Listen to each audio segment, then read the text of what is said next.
សួស្តីទាំងអស់គ្នាវីដេអូនេះនាំទាំងអស់គ្នាទៅមើលពីសកម្មភាពខ្លះៗដែលខ្ញុំបានទៅ staycation នៅអូតែ Oxford កាលពីអាទិត្យមុនហើយកម្មវិធីនេះគឺរៀបចំដោយក្រុមហ៊ុន Ascot អញ្ចឹងណាដែលគាត់ invite KOL ហើយនិង media ឲ្យទៅស្នាក់នៅនិងមាន experience នៅក្នុងអូតែដែលនៅក្រុម under Ascot អញ្ចឹងណាហើយពេលដែលខ្ញុំទៅដល់ភ្លាមគឺគាត់ welcome drink ហើយនឹងមានជា gift មួយចំនួនកុំឲ្យខាតពេលយូរខ្ញុំទៅដល់ខ្ញុំ unboxing ភ្លាមមករំពេចតែម្ដងហើយការស្នាក់នៅរបស់ខ្ញុំគឺខ្ញុំវិចប្រវិចពីផ្ទះរបស់ខ្ញុំនៅម្ដុំវណ្ណដាទៅស្នាក់នៅម្ដុំបង្កក់វាជារឿងដែលគួរឲ្យអស់សំណោចប៉ុន្តែវាជាបទពិសោធន៍ថ្មីមួយសម្រាប់កាដូនៅពេលដែលខ្ញុំមានអារម្មណ៍ថាខ្ញុំ stress ខ្ញុំចង់រកកន្លែងណាមួយដែលខ្ញុំចង់ relax ទម្លាក់និយាយទៅទម្លាក់stress របស់ខ្ញុំនៅនឹងអញ្ចឹងណាហើយនេះទាំងអស់គ្នាពេលទៅដល់សកម្មភាពគឺអត់ទាន់បាន make up ទៅដល់អូតែគឺ make up តិចដើម្បីចូលរួមកម្មវិធីburger challenge ហើយនេះគឺជា team របស់ខ្ញុំ burger 1គីឡូសម្រាប់គ្នា4នាក់ញ៉ាំរយៈពេល8នាទីឲ្យអស់ហើយគឺក្រុមខ្ញុំអត់បានញ៉ាំអស់ទេទាំងអស់គ្នាហើយ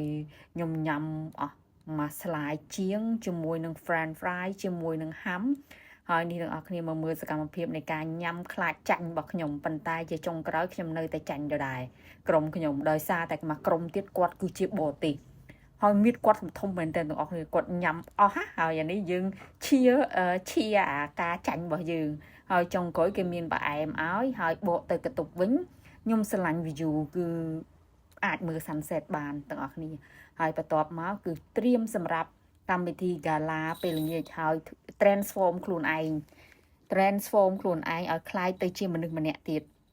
គ្រាន់តែការធ្វើខ្លួនធ្វើអីរបស់ខ្ញុំចំណាយពេលរៀងគួរសមដែរដោយសារតែយើងចង់ធ្វើខ្លួនឲ្យខ្លួនឯងប្លែកអីចឹងណាទាំងអស់គ្នា transform មិនដែលហៅថា transform កន្លែងនេះដាក់វីដេអូរៀងច្រើនតិចអួតពីការ design ខ្សែកខ្លួនឯងខ្ញុំពាក់លើកទី1សម្រាប់ការ design ជាមួយនឹងឈុតខ្មៅរបស់ខ្ញុំហើយនៅពេលដែលចាំងភ្លើងមកភ្លឺផ្លេកមែនតើទាំងអស់គ្នាហើយ yes កោតសរសើរទៅការ design របស់ខ្លួនឯងពីព្រោះអីការចាប់ផ្ដើម design ដំបូងអត់នឹកស្មានថាខ្លួនឯងអាចធ្វើបានម៉ូដអញ្ចឹងឯងអញ្ចឹងមានន័យថាការច្នៃប្រឌិតទាំងអស់គ្នានៅពេលដែលយើងចាប់ផ្ដើមធ្វើយើងនឹងមានការច្នៃប្រឌិតជាបន្តបន្ទាប់ទៀតហើយពេលដែលពាក់ខ្សែដៃពាក់មិនចូលឥឡូវចាប់ផ្ដើមពាក់វ៉ែនតាដើម្បីមើលឲ្យច្បាស់ក្នុងការពាក់ខ្សែដៃហើយទាំងអស់គ្នាការពិតវាជាបទពិសោធន៍ថ្មីមួយដែលយើងចំណាយពេលវេលាសម្រាប់ខ្លួនឯងហើយយើងបានទៅស្នាក់នៅអូតែដែល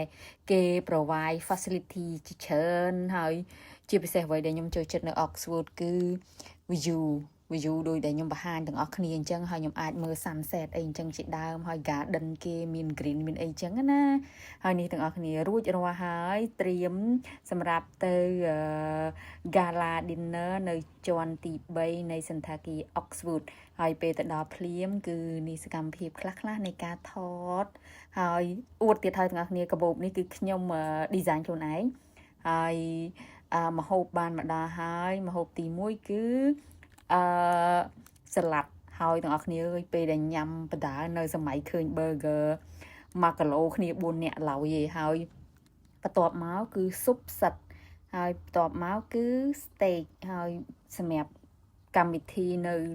ល្ងាចហ្នឹងគឺញ៉ាំរហូតទាំងអស់គ្នាដូចទាំងអស់គ្នាឃើញនៅក្នុងវីដេអូហ្នឹងអញ្ចឹងគឺរូបរាងកាយរបស់ខ្ញុំជាពិសេសក្បាលពោះរបស់ខ្ញុំចាប់ផ្ដើមកង់ហើយនៅក្នុងកម្មវិធីមាន lucky draw ដើម្បីទៅស្នាក់នៅអូតែដែលនៅ under brand Ascot ហើយអ្នកឈ្នះនៅក្នុងកម្មវិធីហ្នឹងគឺគាត់អាចទៅស្នាក់នៅ Ho Chi Minh ហើយអានេះដល់វគ្គយើងញ៉ាំផ្អែមហើយយើងញ៉ាំតិចទេដោយសារតែឆ្អែតមែនតែនទាំងអស់គ្នាហើយមួយវិញទៀត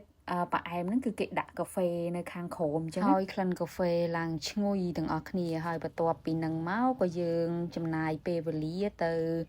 បារដើម្បីសាក drink ហើយ អូខេជួបគ្នានៅវីដេអូបន្ទាប់ទាំងអស់គ្នាអរគុណច្រើន